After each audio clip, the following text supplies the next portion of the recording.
नमस्कार साथियों, सार्थक पहल बदलाव हमसे है। मैं पुनः एक बार आप लोगों का स्वागत। इससे पहले हम बंगाल प्रांत की स्वतंत्र बंगाल प्रांत की स्थापना के संबंध में हमारा एक वीडियो आ चुका है और जिसमें हमने मुर्शिद कुली खान, सरफराज खान और अली वर्दी खान के विषय में पढ़ा। सिराजुद्दौला का प्रारंभिक जीवन जो है वो भी हमने पढ़ लिया। सिराजुद्दौला और अंग्रेजों के बीच में विवाद के कौन कौन से कारण थे हमने ये भी पढ़ा था। हमने पढ़ा गिरिया का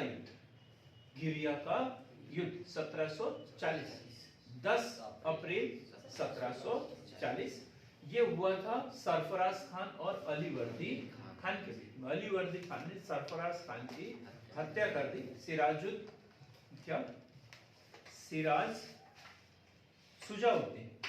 सुजाउद्दीन की हत्या कर दी। सुजाउद्दीन को ही सरफराज खान या सरफराज को सुजाउद्दीन के नाम से जाना जाता था, तो उसकी हत्या कर दी थी। सुजाउद्दीन पिता है उनके, सरफराज खान। हाँ ठीक। सरफराज खान जो इसका उत्तराधिकारी था, इसका सुजाउद्दीन का उत्तराधिकारी सरफराज खान। तो सरफराज खान की हत्या करके अली वर्दी खान बंगाल का नवाब बना था। कब? 10 अप्रैल 1740। और फिर अली वर्दी खान 1740 से 1756 और फिर सिराजुद्दौला 1756 से 1757। इसके विरोधी कौन कौन थे? सिराजुद्दौला के तो दो प्रकार के गुट थे विरोधी। एक तो अंग्रेज थे और दूसरा विरोधी गुट जो घरेलू था उसके आसपास के लोग। उसमें पूर्णिमा का सरदार शौकत जंग ये सरफराज खान का भाई। कौन था ये? सरफराज खान का भाई, सरफराज का भाई शौकत जंग। दूसरी है उसकी मौसी घसीटी बेगम, सिराजुद्दौला की मौसी घसीटी बेगम। और एक है मीर जाफर जो कि उसका सेनापति था, लेकिन सेनापति होने के साथ साथ कौन था? वो अली वर्दी खान का जीजा था। अली वर्दी खान का जीजा। ये एक गुट। और दूसरा है अंग्रेजों के बीच और बंगाल के नवाब सिराजुद्दौला के बीच विवाद के कारण हमने पढ़ा कि अंग्रेज जो है सिराजुद्दौला की सत्ता की अवहेलना करते थे और उनके जो, जैसे हमने पढ़ा कि सरफराज खान का भाई शौकत जंग है, घसीटी बेगम है या मीर जाफर है, इनसे इनके संबंध थे, ना कि नवाब के साथ में। दूसरा कि राधा वल्लभ आदि का ये लोग सहयोग करते थे अंग्रेज। राधा वल्लभ, घसीटी बेगम, शौकत जंग, इनका ये सहयोग करते थे। फ्रांसीसियों की तरह अंग्रेजों द्वारा नवाब को सम्मान न देना, नवाब को सम्मान न देना। नवाब को अंग्रेजों ने कासिम बाजार की फैक्ट्री देने से मना कर दिया था। मना क्या कर दिया, उसके बारे में उचित जानकारी भी देने से मना कर दिया था। वही जो 1717 में मुगल बादशाह फर्रुखियर द्वारा इन्हें दस्तक दिया जा रहा था, फ्री पास दिया जा रहा था, तो इसका भी ये लोग बंगाल में दुरुपयोग करते थे। दस्तक का दुरुपयोग करते थे या कंपनी जो है, कंपनी के जो अधिकारी है निजी व्यापार में उसका उपयोग करते थे। फिर पड़ा कलकत्ता स्थित जो फोर्ट विलियम का किला है, उसकी घेराबंदी करने के लिए ये मना कर रहे थे नवाब, और इसके बावजूद उन्होंने घेराबंदी शुरू कर दी। किसने? अंग्रेजों द्वारा किले की घेराबंदी जो है वो शुरू कर दी। परिणाम क्या हुआ? नवाब सिराजुद्दौला द्वारा 15 जून 1756, 15 जून 1756, याद रखना ये तारीख, सीक्वेंस एकदम। 15 जून 1756, 15 जून 1756 फोर्ट विलियम पर आक्रमण। फोर्ट विलियम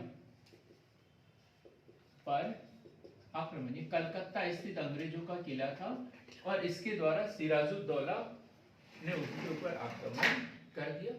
सिराजुद्दौला ने आक्रमण कर दिया।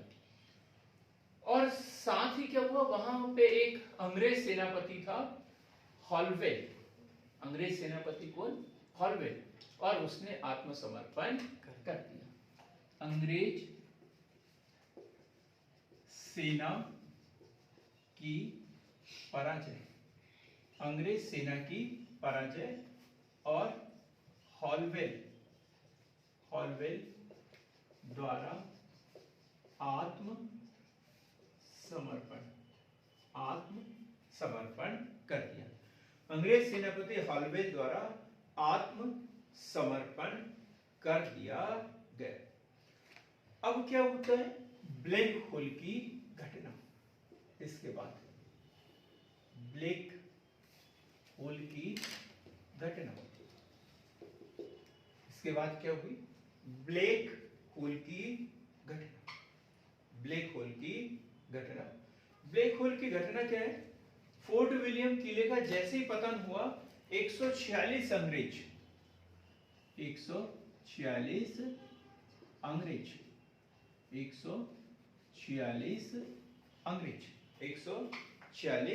अंग्रेजों को सिराजुद्दौला ने एक कमरे में बंद कर दिया। एक कमरे में बंद कर दिया। 146 अंग्रेजों को पकड़कर सिराजुद्दौला ने एक कमरे में बंद कर दिया। और वो कमरा कितना था? 18 गुणा 14.1 फीट। 18 फीट लंबा और 14 फीट चौड़ा। इसमें क्या? अंधेरा, लाइट की व्यवस्था नहीं, अंधेरा। साथ में क्या? हवा नहीं, वहां पर हवा नहीं मिल सकती। इतने सारे लोगों को बंद कर दिया जाए तो वहां हवा बचेगी क्या? नहीं, हवा नहीं, वहां पे हवा की व्यवस्था नहीं। ऐसे कमरे में क्या किया? उनको बंद कर दिया। क्या किया? सिराजुद्दौला ने ब्लैक होल की घटना की बात करते हैं, जैसे फोर्ट विलियम किले का पतन हुआ, अंग्रेजों को उसने बंदी बनाया और 146 अंग्रेजों को एक बंद कमरे में बंद कर दिया। बंद कमरे में बंद किया। बंद कमरा क्यों? क्योंकि वहां पर अंग्रेजों के लिए हवा तक की व्यवस्था नहीं थी, कोई खिड़की नहीं, कोई उसमें कुछ भी नहीं था। ऐसा बंद कमरा था और वहां पे उनको बंद किया और बाहर से दरवाजा बंद कर दिया।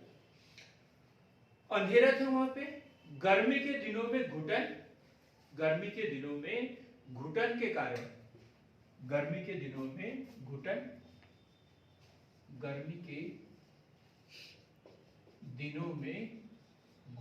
क्योंकि ये 15 जून के बाद की घटना है, ठीक, 15 जून के लगभग की घटना है।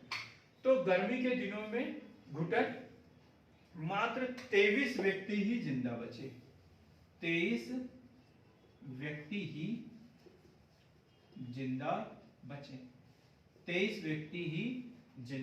बचे। और उसमें से एक कौन था? हॉलवेल। बाकी सबकी क्या हो गई? दम घुटने के कारण मृत्यु हो गई। कुछ लोग बोलते हैं कि यह घटना सत्य प्रतीत नहीं होती, अंग्रेजों ने सिराजुद्दौला को बदनाम करने के लिए ये षड्यंत्र रचा था। ये जो इतिहासकार है इस घटना को सत्य मानते हैं क्या? नहीं, उनका कहना था कि सिराजुद्दौला को बदनाम करने के लिए अंग्रेजों ने ये साजिश रची हुई थी, ये भी बोला जाता है। अब अलीनगर की संधि, क्या?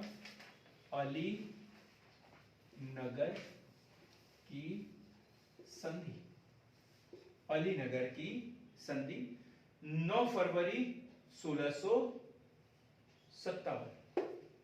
9 फरवरी 1757।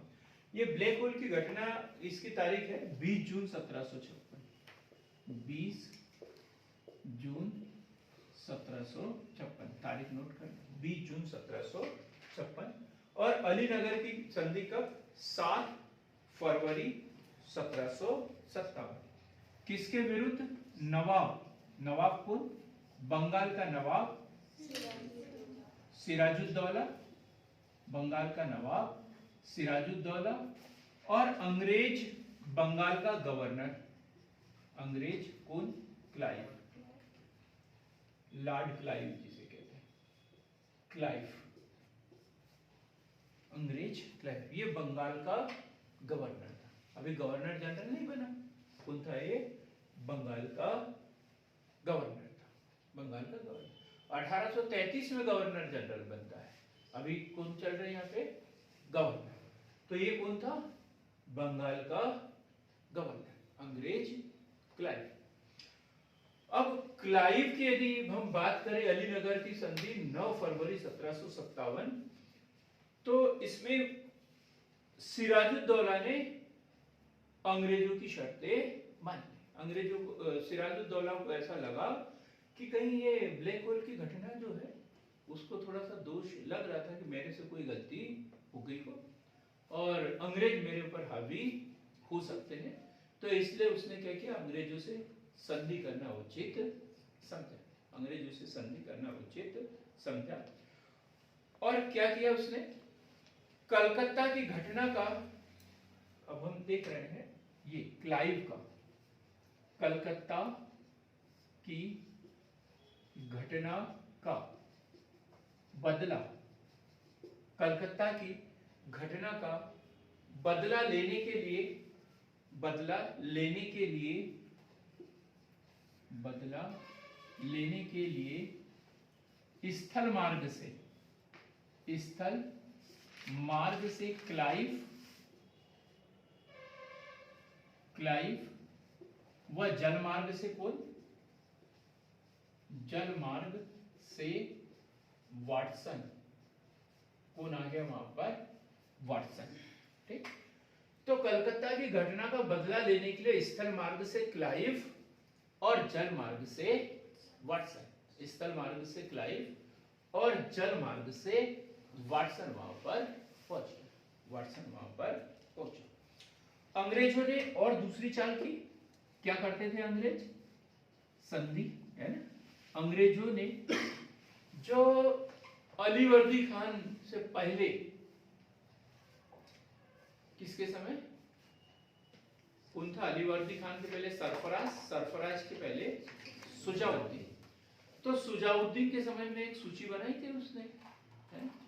राय रायान, जगत सेठ, अमीन चंद्र, ये जो लोग थे, जो सेठ थे, इनसे इन्होंने क्या कर ली? संधि कर ली, इनसे संधि कर ली। अमीन चंद, मानिक चंद, राय दुर्लभ, राय रायान, मीर जाफर व जगत सेठ, इनको अपनी ओर मिला लिया। अंग्रेजों ने जगत सेठ, अमीन चंद, अमीन चंद, मानिक चंद, मानिक चंद, राय रायान से संधि कर अपनी ओर मिला लिया, अपनी ओर मिला लिया। क्लियर? तो दो तरीके से देखो, एक तो उसने दो इधर से सेना भी लिया है, एक तरफ क्लाइव और दूसरी तरफ वाटसन, दूसरी तरफ वाटसन, और साथ में जो सिराजुद्दौला के करीबी थे उनको भी अपनी ओर मिला लिया, संधि करके अपनी ओर मिला लिया। अब नवाब के पास में कोई उपाय नहीं बचा, नवाब के पास में कोई उपाय नहीं बचा, तो इसलिए अंग्रेजों की, नवाब ने अंग्रेजों की नीति को समझते हुए समझौते का प्रस्ताव भेजा। इसी को राजनीति कहते हैं और इसी को समझदारी भी कहते हैं। जरूरी भी है, दुश्मन यदि बहुत हावी हो जाए तो लड़के मरने से अच्छा है समझौता कर लिया जाए। क्या कर लिया जाए? समझौता कर लिया जाए, बचता वही है, नहीं तो बाकी तो पिट जाते हैं लोग, हैं? तो उसने यही सोचा कि नवाब ने अंग्रेजों की नीति को समझते हुए समझौते का प्रस्ताव भेजा। समझौते का प्रस्ताव भेजा और अंग्रेजों ने भी ये प्रस्ताव स्वीकार किया और इनके बीच में संधि हुई और संधि की शर्तें यदि देखें तो नवाब द्वारा मुगल बादशाह द्वारा दी गई नवाब द्वारा मुगल बादशाह द्वारा अंग्रेजों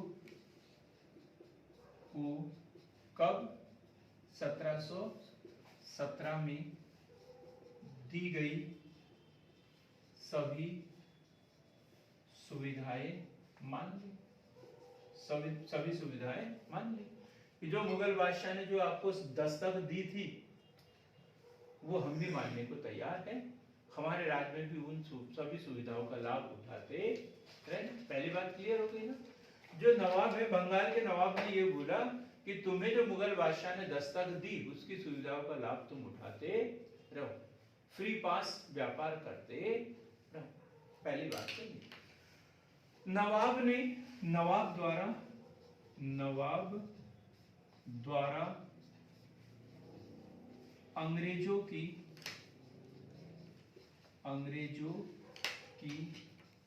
जिन फैक्ट्रियों पर कब्जा किया था,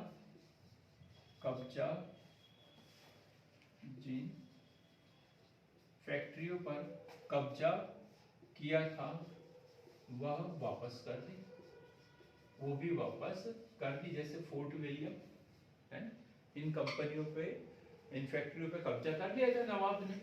फुल्टा द्वीप, फोर्ट विलियम, ये सब के सब वापस दे दिया। कल हमने पढ़ा था ना, 5 जून को फुल्टा द्वीप पर कब्जा कर लिया था और 15 जून को कहां पर, फोर्ट विलियम, इसके ऊपर कब्जा कर लिया था। तो ये उसको वापस कर दिया। अब क्या, नवाब के ऊपर जुर्माने की रकम थोपी गई। नवाब के ऊपर जुर्माने की रकम थोपी।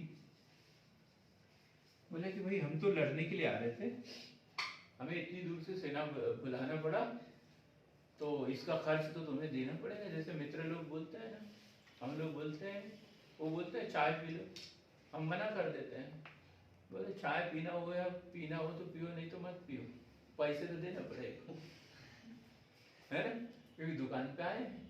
तो ये जुर्माना कि भाई हमने तो देखो यहाँ से सेना मंगाई, वहां से सेना मंगाई, तो जुर्माना तो देना पड़ेगा, तुम चाहे लड़ो या मत लड़ो। जुर्माने की रकम उसके ऊपर थोपी गई।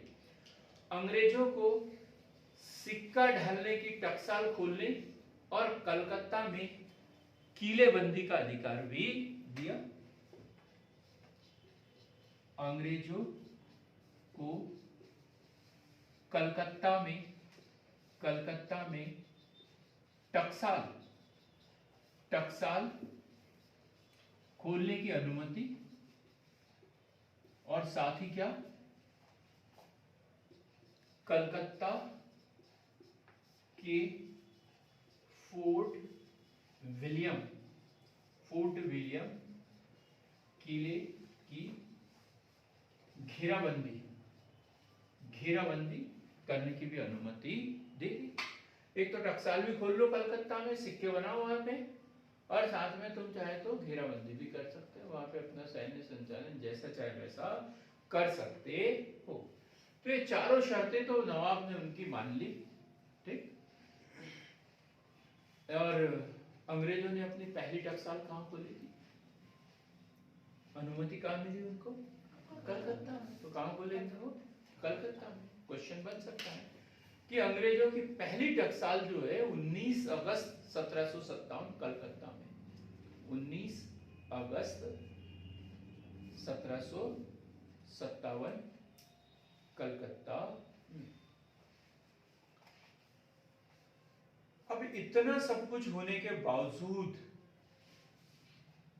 प्लासी का युद्ध हुआ, नवाब ने तो उनकी शर्तें सब मान ली थी, लेकिन एक उसका घरेलू पक्ष भी था।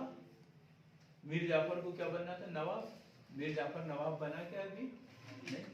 घसीडी बेगम को भी कुछ चाहिए था, और उधर कौन था? शौकत जंग, इनको भी कुछ चाहिए था, इनके सपने पूरे नहीं हुए, इसलिए जबरदस्ती जो है प्लासी का युद्ध नवाब पर थोपा गया। ये क्वेश्चन बनेगा, अलीनगर की संधि कब किसके बीच में हुई थी, इसकी क्या शर्तें थी? क्लियर हो गया ना? अलीनगर की संधि कब किसके बीच में और इसकी शर्तें क्या थी? तो कालकोठरी की घटना या ब्लैक होल की घटना का 20 जून 1756 और अलीनगर की संधि 9 फरवरी 1757 नवाब सिराजुद्दौला और अंग्रेज जो बंगाल का गवर्नर क्लाइव के बीच में हुई थी। अब हम पढ़ेंगे प्लासी का युद्ध। प्लासी का युद्ध ये बार बार एग्जाम में पूछा जाता है, प्लासी का युद्ध।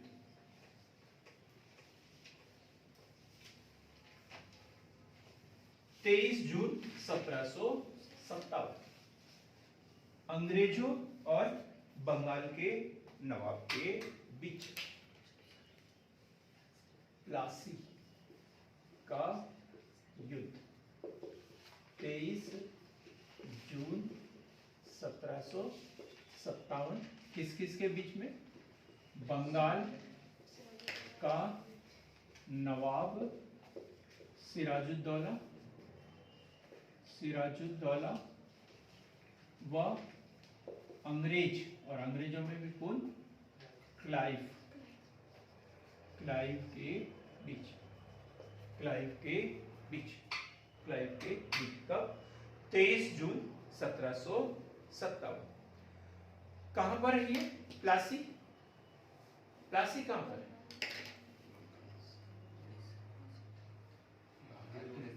बंगाल में ही होगा, सब स्वाभाविक सी बात है। कहां पर होगा? बंगाल में। तो ये बंगाल के नदिया जिले में भागीरथी नदी के किनारे पर, बंगाल के नदिया में भागीरथी नदी के किनारे पर। अब यहां पर देखिए तो पार्टी दो भागों में बढ़ गई थी, है ना? पार्टी दो भागों में बढ़ गई थी। तो अब देखेंगे इसके कारण क्या थे, युद्ध क्यों अवश्यंभावी हो गया, जबकि युद्ध नहीं होना था, क्योंकि वहां पर अलीनगर की संधि पहले ही हो चुकी थी। तो संधि के 2 साल बाद, 3 साल बाद, 4 साल बाद युद्ध होता है, उसी साल क्यों हुआ? कि फरवरी में संधि हुई और जून में युद्ध हो गया, 23 जून को युद्ध हो गया। तो इसके क्या कारण थे? दोनों पक्षों द्वारा अलीनगर की संधि की शर्तों का पालन न करना। पहले दोनों पक्षों द्वारा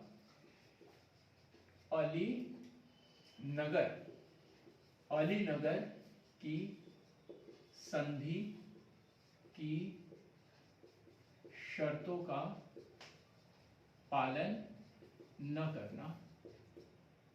अब जैसे इन्होंने दस्तक का उपयोग करने की छूट दी थी, अब उनको सिर्फ उपयोग करना था, लेकिन उन्होंने क्या किया? उसका दुरुपयोग कर दिया।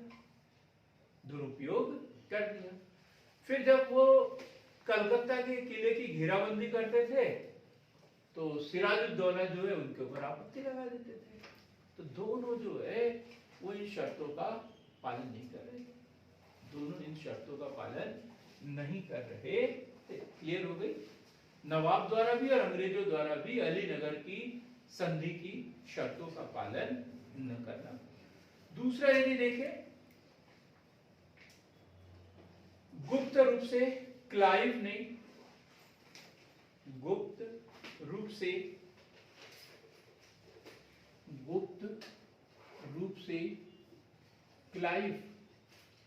क्लाइव ने नवाब के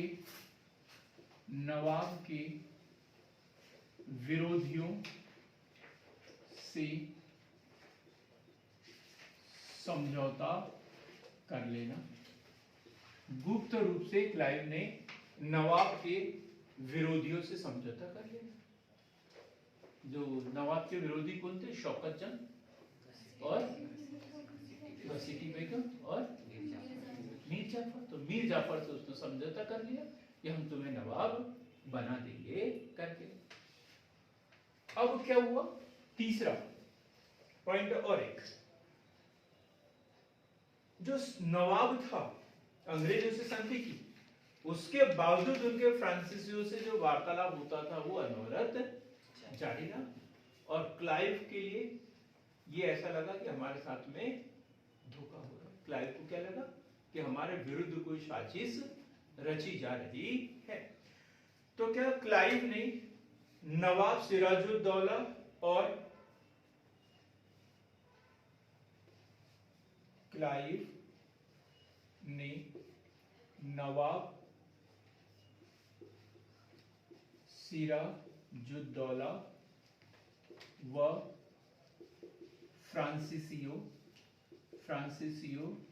के बीच, नवाब सिराजुद्दौला और फ्रांसीसियों के बीच मध्य बन रहे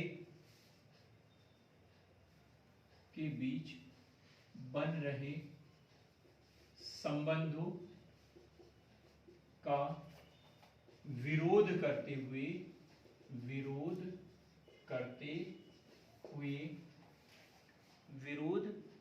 हुए चंद्रनगर फ्रांसीसियों की बस्ती चंद्रनगर पर 17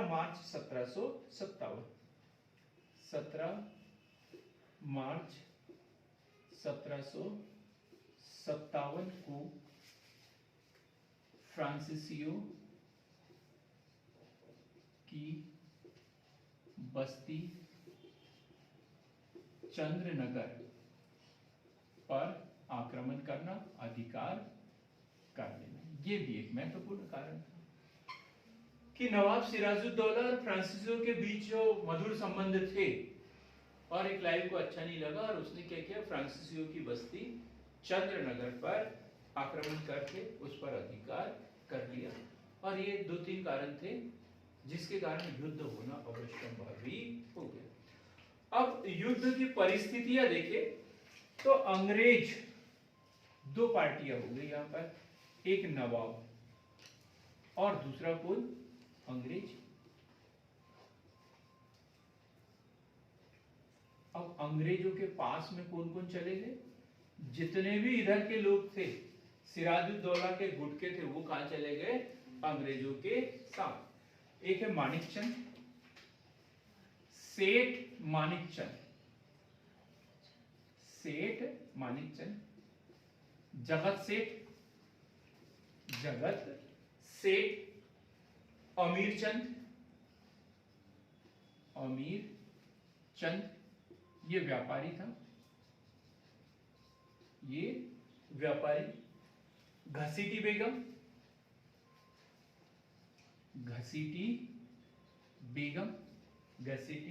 बेगम,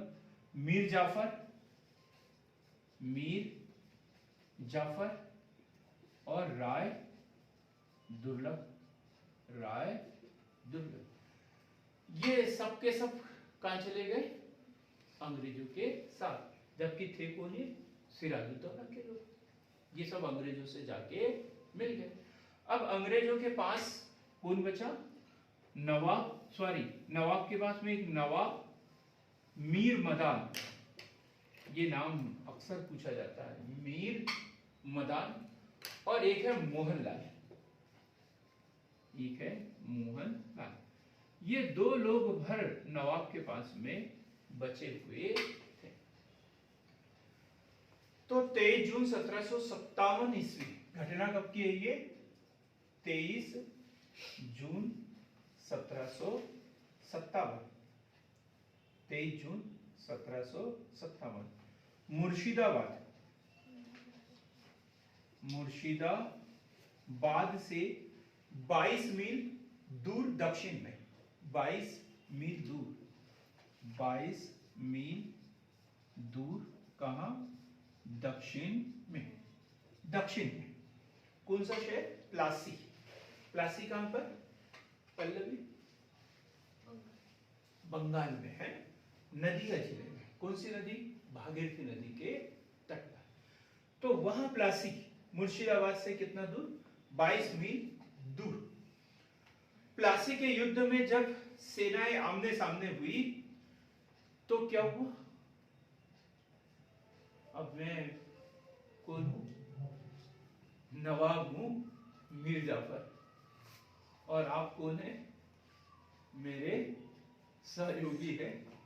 एक मीर जाफर है, एक राय दुर्लभ है, एक जगत सेठ है, एक अमीन चंद्र है, एक कमीन चंद्र है। ऐसे सब लोग जो है, क्या हुआ? जो अंग्रेज है दूर बैठा हुआ है, जो अभी सामने भी नहीं है। मैं इधर ऐसा लिखने के लिए गया और बाकी सब लोग देखता हूं यहां पर, तो कोई बचा ही नहीं। सब लोग उधर दीवार के उस साइड अंग्रेजों के साथ मिल गए। बचे कौन मेरे पास? एक संजय कुमार मोहनलाल और एक हेमलता मीर मदान।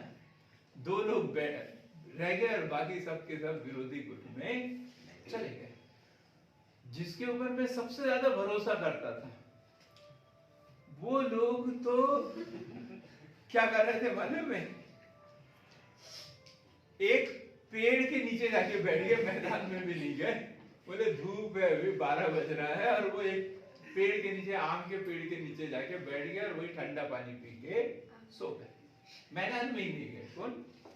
तो मीर जाफर और राय दुर्लभ मैदान में गए ही नहीं। मैदान में गए ही नहीं। जबकि सिराजुद्दौला के वीर व वफादार सिपाही मीर मदान व मोहनलाल, कौन कौन? दो लोग, मीर जाफर व राय दुर्लभ।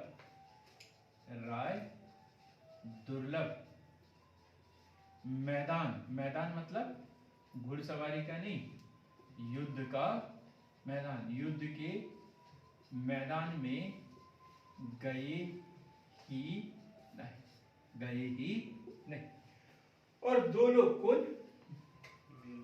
मीर मदान, मोइनुद्दीन मीर मदान, मोइनुद्दीन मीर मदान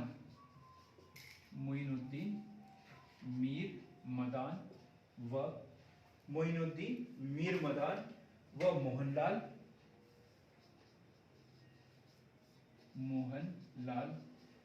लड़ते लड़ते शहीद हो गए। बाकी सब क्या हो गए? बाकी सब भगोड़े, और ये क्या हो गए? शहीद। तो आप दोनों शहीद हो, तो इन शहीदों के लिए माला वगैरह लेके आ जाना कल। तो मोइनुद्दीन मीर मदान व मोहनलाल लड़ते लड़ते शहीद हो गए। मीर जाफर के पुत्र मीरन ने नवाब की छल से हत्या कर दी। मीरन कौन है? ये मीर जाफर का पुत्र। क्या किया इसने? धोखे से नवाब की हत्या कर दी। कोई बताए जरा क्यों हत्या कर दी इसकी? धोखे से क्यों हत्या कर दी?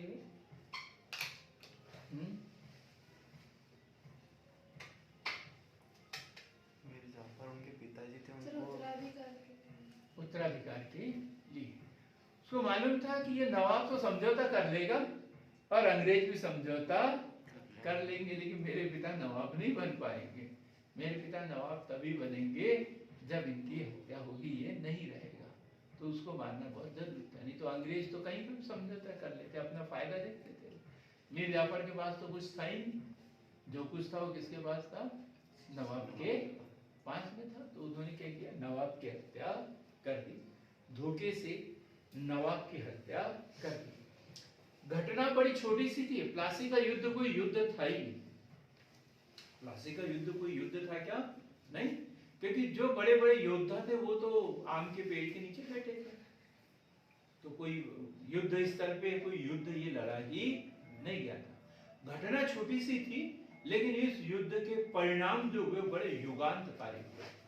घटना छोटी सी थी लेकिन परिणाम बड़े युगांतकारी हुए हैं। हम देखेंगे इस युद्ध के परिणाम क्या हुए।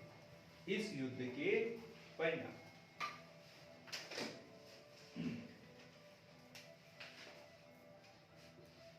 इस युद्ध के परिणाम, ठीक। परिणाम क्या हुआ? मीर जाफर को नवाब बनाया गया। मीर जाफर को बंगाल का नवाब बनाया गया। मीर जाफर को बंगाल का नवाब बनाया गया।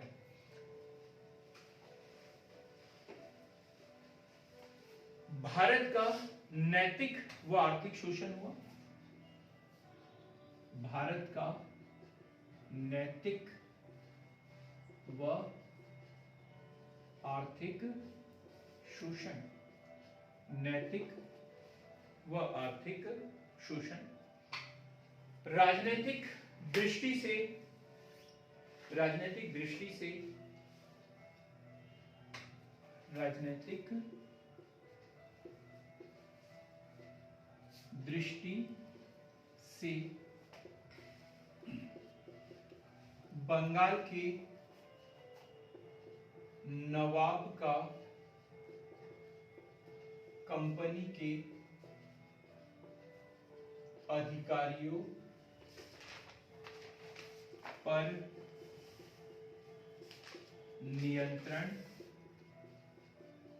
समाप्त हो गया। नियंत्रण समाप्त हो गया। अब देखो, नवाब ने कंपनी को अनुमति दी या नहीं दी ये तो नहीं मालूम, लेकिन कंपनी ने नवाब को बनाया। नवाब को किसने बनाया? कंपनी ने। अभी तक सिराजुद्दौला से वो अनुमति लेते थे कि हम दस्तक का उपयोग करें, क्या हम किले की घेराबंदी करें, और नवाब उनको मना कर देता था। लेकिन अब तो नवाब मना ही नहीं कर सकता था, क्योंकि नवाब को बनाया काय के लिए था? उन्होंने उसी के लिए बनाया था। नवाब को उन्होंने ही बनाया था। तो राजनीतिक दृष्टि से बंगाल के नवाब का कंपनी के अधिकारियों पर अब नियंत्रण समाप्त हो गया। मतलब वो बंगाल के सर्वे सर्वा हो गई कंपनी, बंगाल की सर्वे सर्वा हो गई कंपनी। 1757 से 1760 के बीच, 1757 से 1760 ईस्वी के बीच देखो कंपनी को क्या क्या मिला। कंपनी को मीर जाफर ने अंग्रेजों को 3 करोड़ रुपए घूस में दिए। बीच मीर जाफर ने कंपनी को कितने करोड़ रुपए?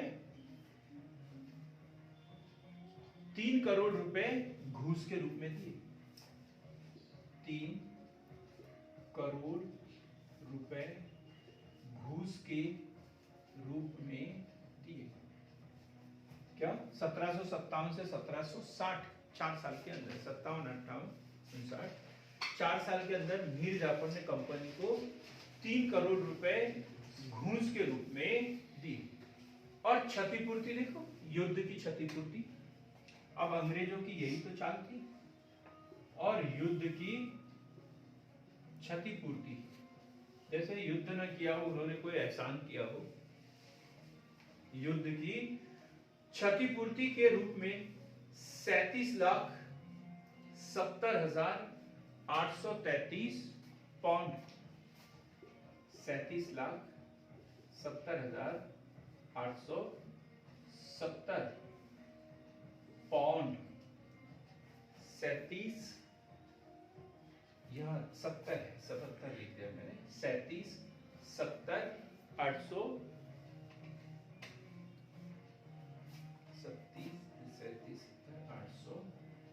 833, ठीक, इसे ठीक कर लेंगे जरा।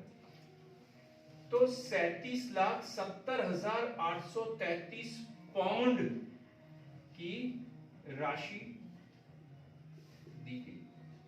देखो 3 करोड़ उसने रिश्वत के रूप में दे दिए और 37,70,833 पाउंड की राशि जो है वो युद्ध के खर्चाने के रूप में दी।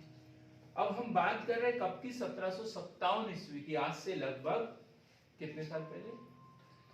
400 साल पहले। 400 साल है।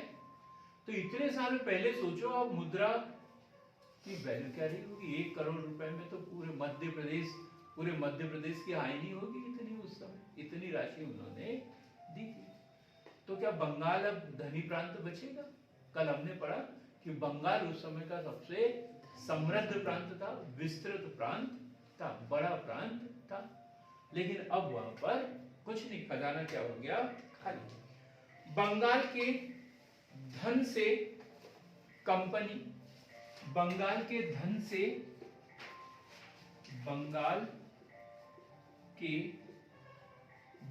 से कंपनी शक्ति प्राप्त कर रही थी, तो वही बंगाल प्रांत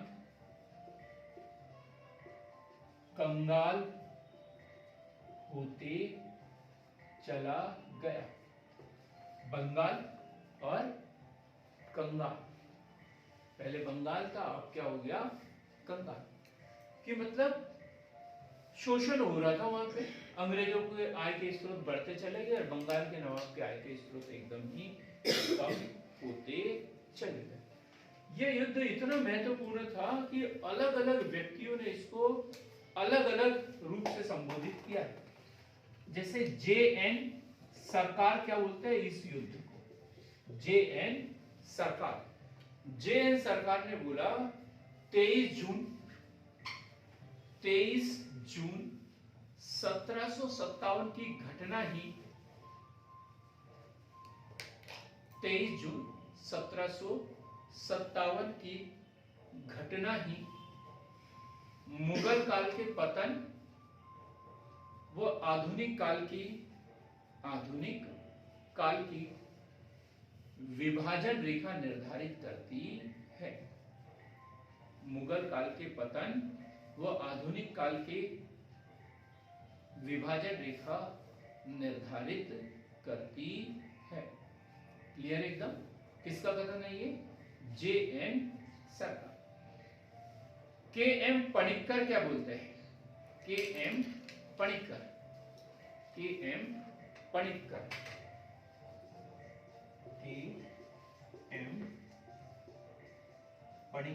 इनका भी कथन बड़ा महत्वपूर्ण है। इनका कथन है प्लासी सौदा था जिसमें बंगाल के धनी लोगों और मीर जाफर ने अंग्रेजों को क्या लिखा? धनी लोगों और मीर जाफर ने बंगाल के नवाब को लिखेंगे, नवाब को अंग्रेजों के हाथों बेच दिया था। नवाब को अंग्रेजों के हाथों बेच दिया था। क्या है?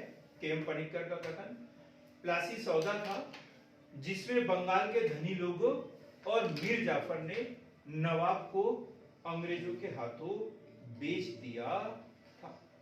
मालसेन क्या बोलते हैं? मालसेन इस युद्ध के विषय में अपने विचार रखते हैं। संभवतः भारतीय इतिहास में इतना प्रभावित करने वाला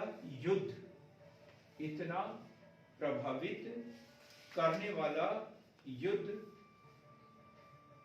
दूसरा नहीं था।